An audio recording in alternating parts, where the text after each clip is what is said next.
ओम नमो भगवते वासुदेवाय। जय गौ माता की। प्रिय भक्तगणों, आज मैं आपको गौ माता की महिमा की कथा सुना रहा हूँ। गौ माता की महिमा का महत्व भारतीय संस्कृति, धर्म और जीवन पद्धति में अत्यंत ऊंचा और पवित्र माना गया है। गाय को केवल एक पशु नहीं बल्कि माता के रूप में पूजनीय स्थान प्राप्त है, क्योंकि यह मानव जीवन में अनेक प्रकार से कल्याणकारी हैं। ऋग्वेद, अथर्ववेद, महाभारत और भागवत पुराण में गौ माता की महिमा का वर्णन आता है। गौ माता में 33 कोटि देव देवताओं का वास माना गया है, जैसे ब्रह्मा, विष्णु, महेश, इंद्र, अग्नि, वरुण आदि। गौ माता की सेवा और गौदान को महापुण्यकारी बताया गया है। कहा जाता है कि इससे पापों का नाश होता है और मोक्ष की प्राप्ति होती है। प्राचीन भारत में खेती, यातायात और दूध घी का आधार गाय ही थी।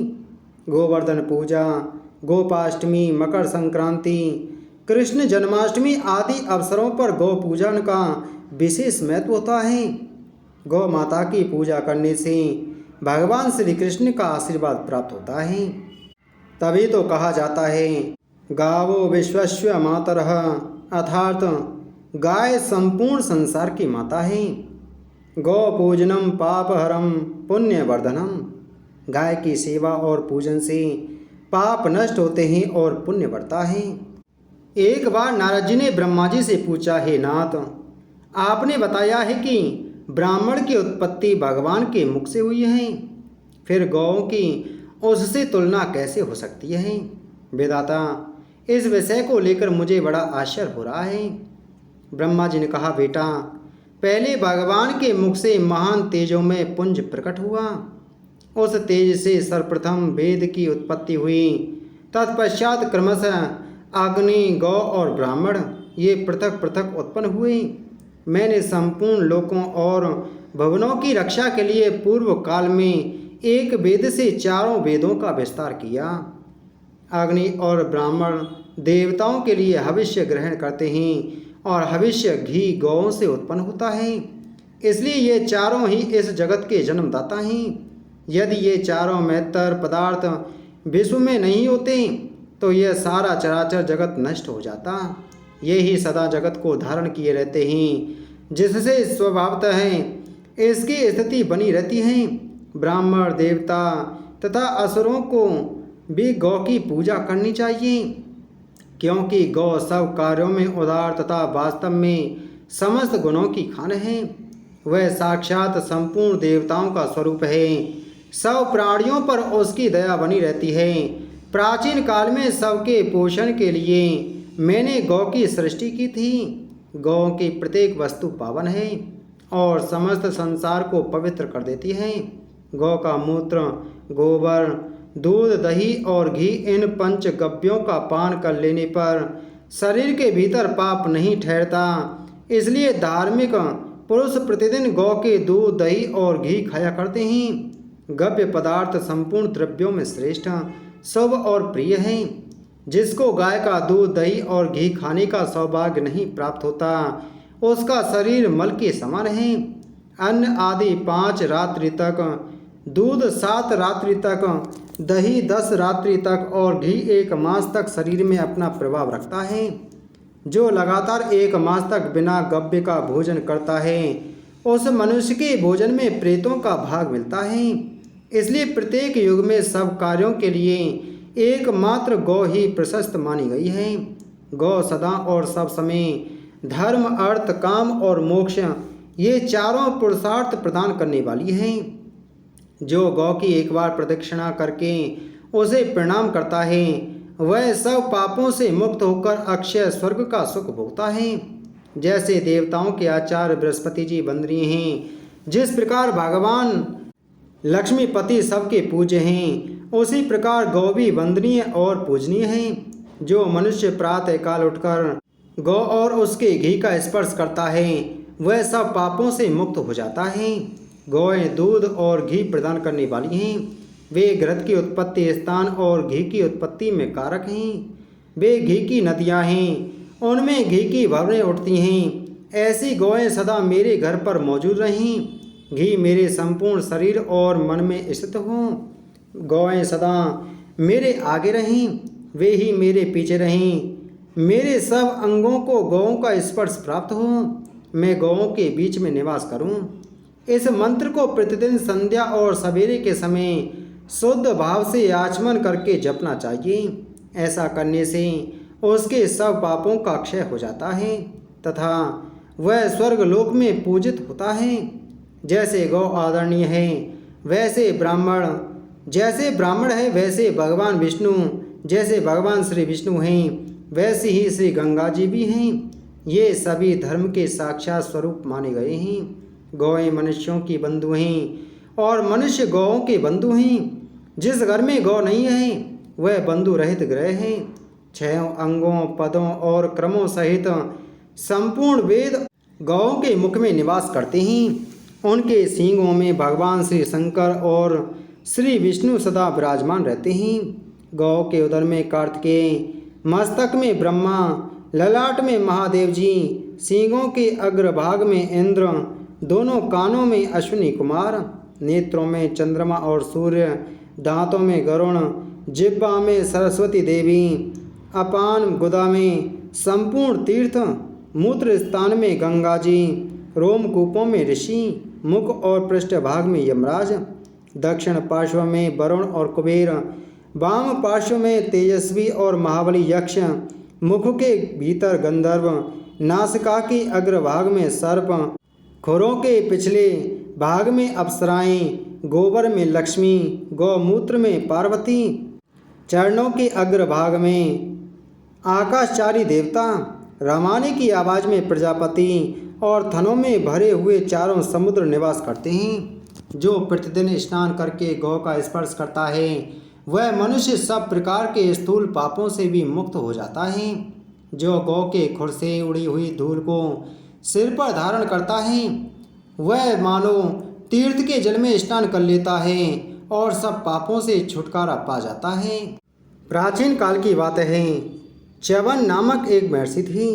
वे बड़े तपस्वी थे। एक बार उन्होंने एक महान व्रत का आश्रय लेकर जल के भीतर रहने का संकल्प किया।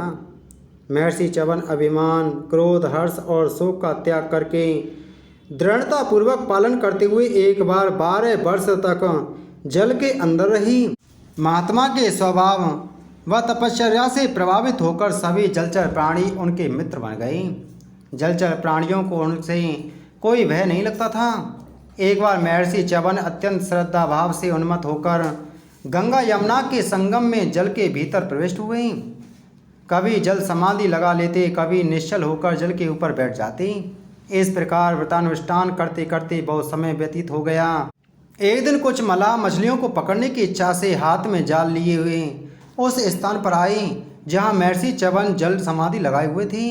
मल्लाहों ने मछली पकड़ने के उद्देश्य से जाल को पानी में फैलाया। संयोग से जाल में मछलियों के साथ महर्षि च्यवन भी फंस गई। मल्लाह जाल खींचने लगे तो उन्हें अधिक बल लगाना पड़ा। इस पर मल्लाह समझे कि आज कोई बड़ी मछली जाल में फंस गई है। उन्होंने पूरे जोर से जाल को खींचा, तब उसमें जल जंतुओं से घिरे हुए महर्षि च्यवन भी खिंचाई। जाल में महर्षि को देखकर मल्लाह डर गए, हाथ जोड़कर उनसे क्षमा मांगने लगे और उनके चरणों में सिर रखकर प्रणाम करने लगे। पानी से बाहर निकल जाने पर बहुत से मत्स्य तड़पने लगे और मरने लगे। इस प्रकार मत्स्यों का बुरा हाल देखकर ऋषि का हृदय द्रवित हो उठा। उन्होंने मल्लाहों से कहा, देखो ये मत्स्य जीवित रहेंगे तो मैं भी रहूँगा, अन्यथा इनके साथ ही मर जाऊँगा। मैं इन्हें त्याग नहीं सकता, यह मेरे सहवासी रहे हैं। मैं बहुत दिनों से इनके साथ जल में रह चुका हूँ, मैं भी इनके साथ अपने प्राणों का उत्सर्ग करूँगा। मुनि की बात सुनकर मल्लाह डर गए और उन्होंने कांपते हुए जाकर सारा समाचार महाराज नहुष से कहा। मुनि की संकटमय स्थिति जानकर राजा नहुष अपने मंत्री और पुरोहितों को साथ लेकर तुरंत वहां गए। पवित्र भाव से हाथ जोड़कर उन्होंने मुनि को अपना परिचय दिया और उनकी विदत पूजा करके कहा, द्विजोत्तम आज्ञा कीजिए, मैं आपका कौन सा प्रिय कार्य करूं? महर्षि च्यवन ने कहा, राजन, इन मल्लाहों ने आज बड़ा भारी परिश्रम किया है, अतः आप इनको मेरा और मछलियों का मूल्य चुका दीजिए। राजा नहुस ने सुनते ही मल्लाहों को 1000 स्वर्ण मुद्रा देने के लिए पुरोहित जी से कहा। इस पर महर्षि च्यवन बोले, 1000 स्वर्ण मुद्रा मेरा उचित मूल्य नहीं, आप सोचकर इन्हें उचित मूल्य दीजिए। इस पर राजा ने 1,00,000 स्वर्ण मुद्राएं देने को कहा तो महर्षि बोले, राजन 1,00,000 स्वर्ण मुद्राएं भी मेरा उचित मूल्य नहीं है। इस बार राजा ने 1,00,000 स्वर्ण मुद्रा से बढ़ते हुए 1 करोड़ स्वर्ण मुद्राएं देने का संकल्प किया, लेकिन महर्षि बोले, राजन 1 करोड़ स्वर्ण मुद्राएं भी मेरा मूल्य नहीं है, और विचार सलाह करके मूल्य दो। फिर उसके भी आगे राजा ने अपना आधा राज्य और अंत में समूचा राज्य देने की बात कह दी, परंतु च्यवन ऋषि राजी नहीं हुए।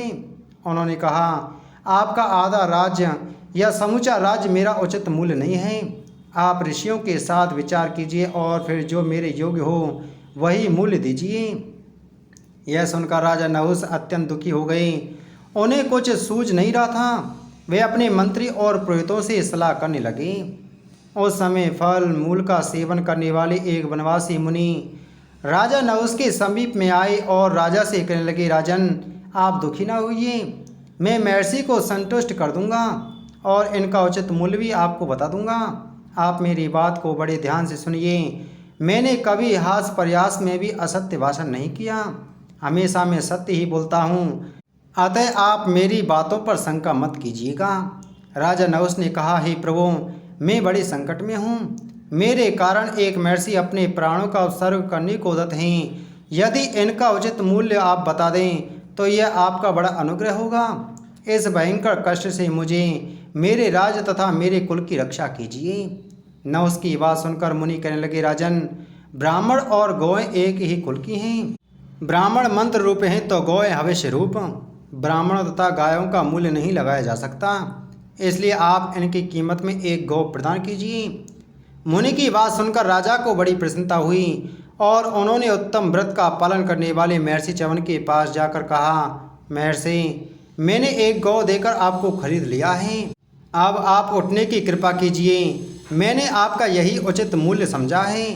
राजा की बात सुनकर च्यवन ऋषि बोले, राजन आपने उचित मूल्य देकर मुझे खरीदा है, निश्चित ही इस संसार में गायों के समान कोई दूसरा धन नहीं है। गायों के नाम और गुणों का कीर्तन कथा श्रवण करना, गायों का दान देना और उनका दर्शन, इनकी शास्त्रों में बड़ी प्रशंसा की गई है। यह सब कार्य संपूर्ण कार्य को दूर करके परम कल्याण की प्राप्ति कराने वाले हैं। गौएं लक्ष्मी प्रदान करती हैं, उनमें पाप का लेश मात्र नहीं है। गौएं ही मनुष्य को सर्वदा अन्न और देवताओं को अवश्य देने वाली हैं। स्वाहा और वसटकार सदा गौ में ही प्रतिष्ठित होते हैं। गौएं ही यज्ञ का संचालन करने वाली तथा उसका मुख्य बेविकार रहित अमृत धारा करती हैं और दोने पर अमृत ही देती हैं। वे अमृत आधारभूता हैं। सारा संसार उनके सामने नतमस्तक होता है। गायों का समुदाय जहाँ बैठकर निर्भयता पूर्वक सांस लेता है, उस स्थान की शोभा बढ़ा देता है और वहाँ के सारे पापों को खींच लेता है। गौएं स्वर्ग की सीढ़ी हैं। गौएं स्वर्ग में भी पूजी जाती हैं। गौएं समस्त कामनाओं को पूर्ण करने वाली देवियाँ हैं। उनसे बढ़कर दूसरा कोई नहीं है और न उनके मातम का कोई वर्णन ही कर सकता है। तदंतर मल्लाओं ने मुनि से उनकी दी हुई गौ को स्वीकार करने के लिए प्रार्थना की। मुनि ने उनकी दी हुई गाय लेकर कहा, मल्लाओं, इस गौदान के प्रभाव से तुम्हारे सारे पाप नष्ट हो गए। अब तुम इन जल में उत्पन्न हुई मछलियों के साथ स्वर्ग जाओ। देखते ही देखते महर्षि च्यवन के आशीर्वाद से वे मल्लाह तुरंत मछलियों के साथ स्वर्ग चले गए। उनको इस प्रकार स्वर्ग को जाते देख राजा नहुस को बड़ा आश्चर्य हुआ। तदंतर राजा नहुस ने महर्षि की गौ जाति की पूजा की और उनसे धर्म में स्थित रहने का आशीर्वाद दिया। तत्पश्चात राजा नहुस अपने नगर को लौट आए और महर्षि अपने आश्रम को चले गए। बोलो गौ माता की जय।